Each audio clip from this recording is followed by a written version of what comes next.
What if I told you one member is breaking fan vote history like it's routine, while the group is literally introducing a whole new version of themselves on screen?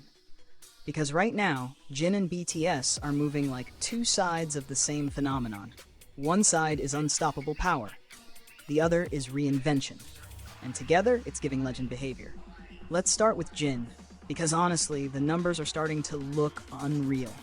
Jin has officially ranked number 1 for 110 consecutive weeks in the My Pick K-pop individual category.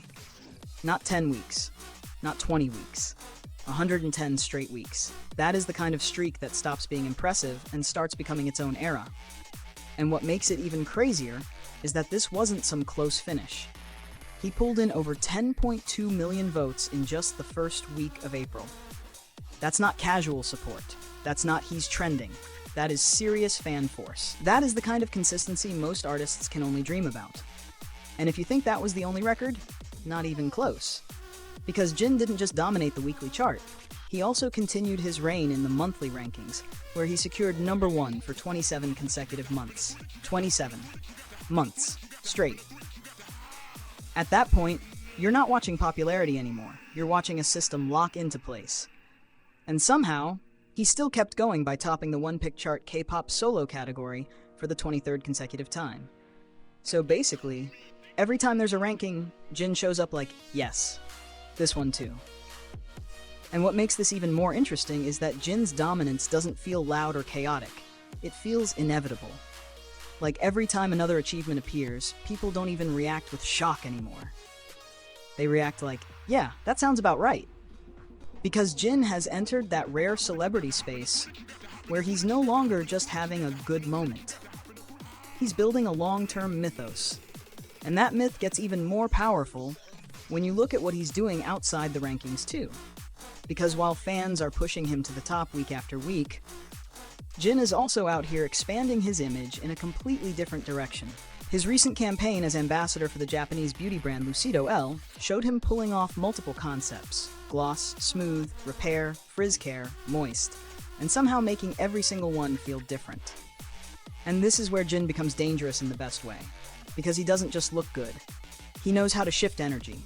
One moment, he's elegant, the next, soft, then polished, then playful, then luxurious. And suddenly you realize, oh, this isn't just idle visual territory anymore.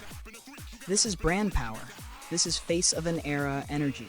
And while Jin is doing all of that on his own, BTS as a group just dropped a music video that feels like they're making a statement to the entire industry.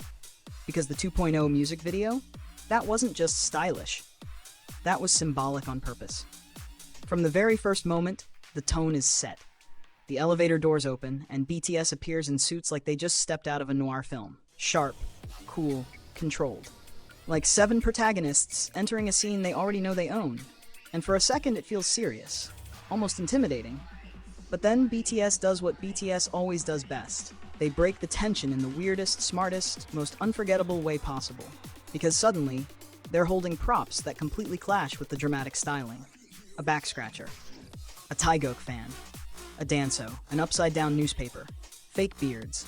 And now the whole thing transforms from dark cinematic concept into something much more BTS, stylish chaos with a brain behind it.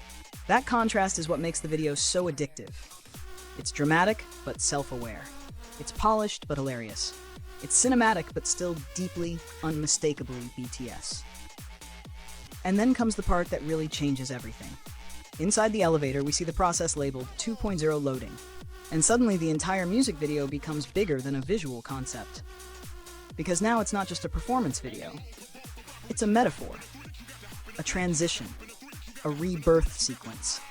Inside that cramped little elevator, the members are changing outfits, moving around, transforming, and by the time they emerge, it's like they're introducing us to a new version of themselves. Not a version that erases the past, but a version that has evolved through it. That's why the phrase, "we've finally arrived," hits harder than it looks. Because BTS isn't acting like rookies trying to prove themselves anymore. They're acting like artists who already climbed the mountain and are now showing you what the view looks like from the top. And visually, the structure of the music video makes that message even stronger. It starts in a rough, almost shabby environment. Then it ends in a glamorous penthouse. That is not accidental. That's the journey, that's the story. That's BTS saying, we know where we came from, and we know exactly where we are now. It's one of the smartest parts of the whole video because it doesn't just show success, it shows earned transformation. Not overnight fame, not luck, not fantasy, but growth, work, time, evolution. And honestly, that's what makes 2.0 feel so much more powerful than a typical comeback track. Because the song itself is already built around that idea. It's hip-hop and trap-driven, with unconventional rhythm and a tone that feels more assertive, more grounded, more deliberate. It doesn't sound like BTS trying to repeat something that worked before. It sounds like BTS saying, we're not here to recreate the past, we're here to upgrade it. And the choreography pushes that even further. The performance is heavier, more controlled, more narrative. You can feel that this isn't just movement for the sake of spectacle. It's movement with intention. Movement that says, this version of BTS knows exactly who they are. And maybe that's the most fascinating part of all of this, because when Jin is breaking records on one side, and BTS is unveiling 2.0 on the other, these don't feel like separate headlines. They feel connected. They feel like proof that BTS is entering a phase where individual power and group identity are strengthening at the same time. And that is very hard to do. Because usually when a group reaches legendary status, one of two things happens. Either the group identity stays strong and the individual shine gets diluted, or the individuals become so powerful that the group starts feeling fragmented. But BTS? They somehow keep doing both.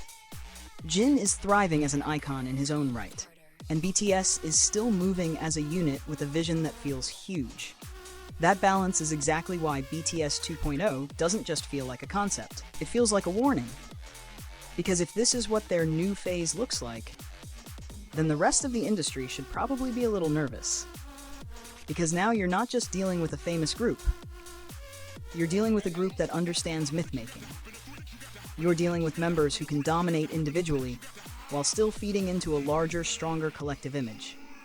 And when that machine starts moving again, it doesn't just trend, it takes over. So yes, Jin hitting 110 consecutive weeks at #1 is huge. And yes, BTS dropping a noir-style 2.0 video packed with symbolism, humor, transformation, and confidence is huge too. But together, these stories tell us something much more important. They tell us that BTS is no longer just defending their place at the top, they are actively redefining what the top even looks like. And honestly, that might be the most powerful part of all. Because when an artist keeps winning, people notice.